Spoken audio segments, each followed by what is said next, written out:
दोस्तों, आज की वीडियो में हम बात करेंगे कि अगर आपके मोबाइल में आवाज़ नहीं आ रही तो आपने इसको किस तरह ठीक करना है। तो वीडियो में मज़ीद आगे बढ़ने से पहले अगर आपने हमारे यूट्यूब चैनल को सब्सक्राइब नहीं किया तो ज़रूर सब्सक्राइब कर लें और बेल पर भी क्लिक कर लें।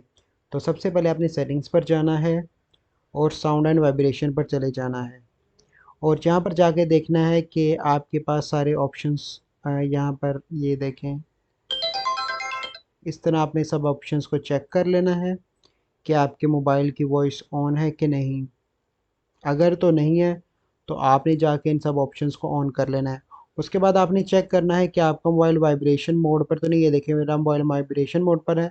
अब ये रिंग करेगा तो इस तरह आपने ऑन कर लेना है और उसके बाद आपने पावर के बटन को भी क्लिक करके यूँ क्लिक कर देना है और यहाँ पे आप दोबारा उन सेटिंग्स में जाके सब वॉइसेस को फुल आपने कर देना है। जैसे आप अपनी सब वॉइसेस को फुल कर देंगे तो आप अगर गाना सुन रहे होंगे या कोई भी चीज़ देख रहे होंगे तो आपको उसकी आवाज़ आने लगेगी और आपकी ना वॉइस आने का मसला आपके मोबाइल में हल हो जाएगा। तो मैं उम्मीद करता हूँ आपको ये वीडियो अच्छी लगी होगी। वीडियो अच्छी लगे तो इसे लाइक करें, शेयर करें।